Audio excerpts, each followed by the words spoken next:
नमस्कार, national media news में आप सभी का स्वागत है। चलिए नजर डालते हैं आज की ताजा खबर पर।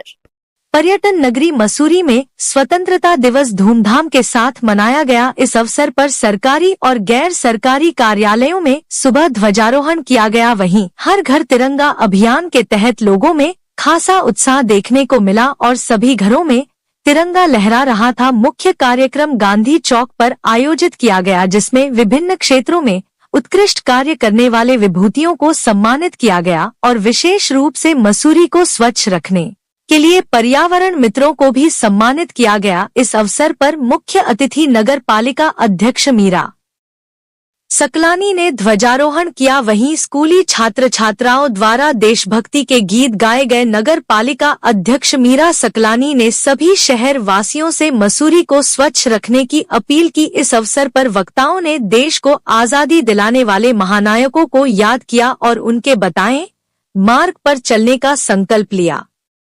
नगर पालिका अध्यक्ष मीरा सकलानी ने सभी देशवासियों को स्वतंत्रता दिवस की शुभकामनाएं देते हुए कहा कि आज स्वतंत्रता दिवस के अवसर पर टाउन हॉल मसूरी की जनता को समर्पित किया गया है। उन्होंने अपने विरोधियों पर निशाना साधते हुए कहा कि उनके द्वारा किए जा रहे विकास कार्य को लेकर विरोधी बौखला गए हैं, लेकिन नगर पालिका किसी भी दबाव में कार्य नहीं करेगी। उन्होंने कहा कि गर्ग डिस्पेंसरी को साजिशन तोड़ दिया गया था, लेकिन नगर पालिका गर्ग डिस्पेंसरी को बनाकर जनता को समर्पित करेगी और स्वास्थ्य सुविधाओं से जूझ रही मसूरी की जनता को इसका लाभ दिलाया जाएगा।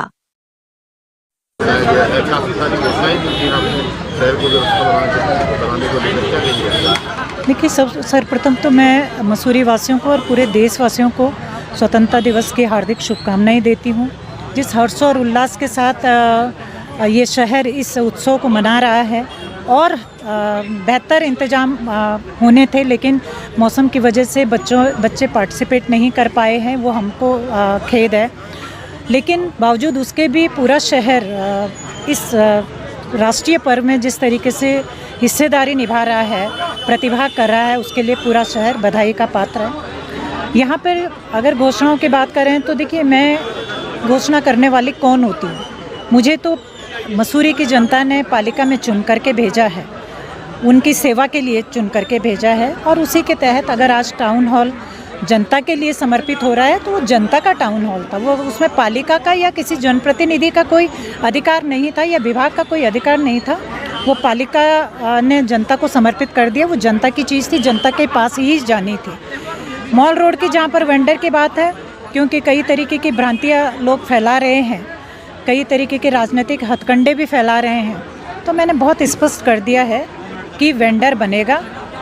अस्थायी वेंडर की हम लोग अभी बात कर रहे हैं, लोगों को व्यवस्थित करने की हम लोग बात कर रहे हैं, लेकिन उस वेंडर पे, उस मॉल रोड पे जायज़ लोग बैठेंगे। जो लोग जायज़ नहीं हैं, जिनके आजीविका मॉल रोड पे डिपेंड नहीं है, वो लोग वहाँ पे नहीं बैठेंगे। ये बिल्कुल साफ़ सुथरी बात मैटर है। और दुर्भाग्य की बात, गर्ग क्लिनिक किसी का व्यक्तिगत हित नहीं साधता है। गर्ग क्लिनिक इस शहर की धड़कन है। इस शहर के लिए वो गर्ग क्लिनिक समर्पित होना था, लेकिन दुर्भाग्यवश कुछ लोग जो सार्वजनिक काम होते हैं उसमें जो ये कोर्ट का स्टे लेके आते हैं, लेकिन हमें उम्मीद है कि वो स्टे हटेगा। कोर्ट का जजमेंट जब भी आएगा, हम उस जजमेंट को लेते ही हम तुरंत वहाँ पे गर्ग क्लिनिक बनाएंगे। साथ में मैं ये भी कहना चाहूँगी कि जिस आधार पे स्टे लगाया है, जो हमारा जिस व्यक्ति ने भी ये स्टे लेके आया है कि वहाँ पे बॉटल नेक है, वहाँ पे जाम लगता है, मैं एक चीज़ कहना चाहूँगी। पहली बात, वो वन वे है। दूसरी बात, वो इतना बड़ा चौक है।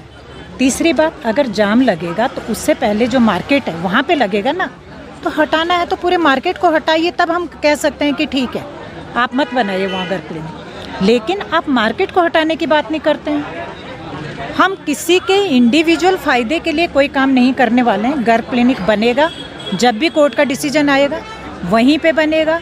हाँ, ये ज़रूर हो सकता है कि ठीक है, जो लंबाई चौड़ाई है गर्ग क्लिनिक की, उसको हम सड़क को देखते हुए, आवाजाही को देखते हुए उसको हम थोड़ा छोटा कर दें। लेकिन क्लिनिक में।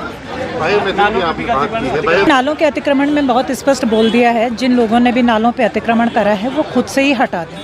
वो नहीं हटाएंगे तो हमको हटाना पड़ेगा, लेकिन मैं उनको समय दे रही हूँ वो व्यवस्थित तरीके से हटा दें नालों के अतिक्रमण को, क्योंकि एक व्यक्ति के स्वार्थ के लिए कई परिवारों को मुश्किल में हम नहीं डाल सकते हैं।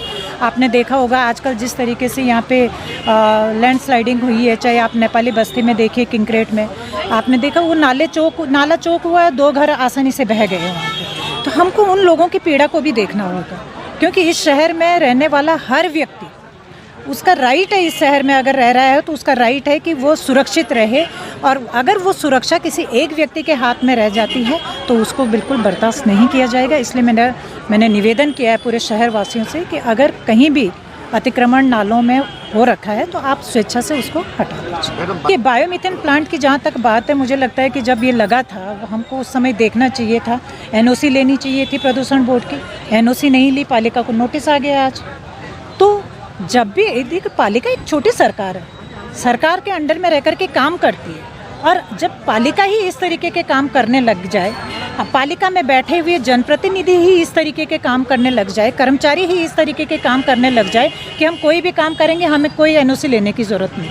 हम आज अगर एक कमरे का मकान भी बनाते हैं, हम MDDA की परमिशन लेते हैं, हम फॉरेस्ट की NOC लेते हैं, हम पालिका की NOC लेते हैं। तो फिर जब पालिका कुछ काम करेगी, पालिका का बोर्ड कुछ काम करेगा, आपको NOC लेने की ज़रूरत नहीं है क्या? आपको लेनी चाहिए थी। अगर आप समय पे जब आपने बायोमीथेन प्लांट बनाया था, आप अगर NOC ली होती प्रदूषण बोर्ड की, तो प्रदूषण बोर्ड का नोटिस आता ही नहीं। उन्होंने स्पष्ट बोला है कि हमसे कोई परमिशन नहीं ली गई, एक बात। दूसरी बात, क्या यहाँ का क्लाइमेट बायोमीथेन प्लांट को अनुमति देता है? आप देखिए पूरे उत्तराखंड में कहाँ कहाँ बायोमीथेन प्लांट लगे, कितने सक्सेस है, आप देख लीजिए। लेकिन मसूरी के क्लाइमेट को देखते हुए हमने ज़रा भी ये बात नहीं सोची है कि यहाँ पे ये बायोमीथेन प्लांट जो हम लगा रहे हैं ये कितना सक्सेस होगा। खाली एक पालिका की झोली में एक उपलब्धि डालने के लिए हमने प्लांट लगा दिया, लेकिन वो कितना सफल है ये हमको देखने की ज़रूरत है। आप तो पत्रकार लोग हैं, आप तो चीज़ों को एनालिसिस करने आपसे बेहतर कौन जानता है। मैं आपसे पूछना चाहती हूँ, क्या वो सही था? क्या बायोमीथेन प्लांट यहाँ के लिए सही है? और अगर सही है तो फिर वो बंद क्यों पड़ा? दूसरी बात, आपने यहाँ से कूड़ा उठा करके वहाँ ढेर कर दिया। सामने हमारी IDH बिल्डिंग जो आवासीय बिल्डिंग है, लोगों को फ्लैट आवंटित हुए हैं, क्या वो एक सड़क का फासला है बीच में, आपने उसके सामने वो कूड़े का ढेर लगा दिया? क्यों? वो लोग कैसे रहेंगे वहाँ पर? आज जो आकर के कैमरे में आकर के आप ही लोग बाइट लेते हैं, आप ही लोगों के कैमरे में आकर के ये बोलते हैं कि 6 महीने की बोर्ड कुछ नहीं कर रही है, 6 महीने की बोर्ड कूड़ा नहीं उठा रही है, लोगों का स्वास्थ्य खराब हो रहा है, लोगों के लिए मुश्किल हो रही है। अरे 6 महीने की बोर्ड ने क्या करना था? आप बताइए ना। आप जो यहाँ से कूड़ा उठा के वहाँ ले गए, वहाँ ढेर करा आपने उस कूड़े का, आपने उसका निस्तारण क्यों नहीं करा? क्या वो जगह थी कूड़े के निस्तारण के लिए? क्या वो सही जगह थी? और अगर वो सही जगह थी तो आपने वो IDH बिल्डिंग वहाँ पे क्यों बनाई?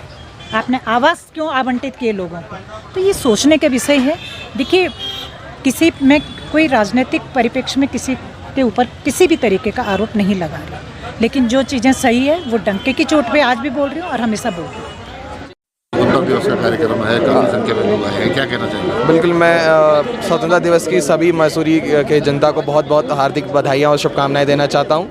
साथ ही कहना चाहता हूँ स्वतंत्रता दिवस पे हम अपने शहीदों को याद करें। और मैं अभी जस्ट मसूरी मैंने ज्वाइन किया और मैं सबको आश्वासन देना चाहता हूँ कि किसी भी प्रकार की समस्या में प्रशासन की ओर से आपको संपूर्ण सहयोग मिलेगा। और इसी के साथ मैं धन्यवाद देना चाहता हूँ। ठीक है, थैंक यू।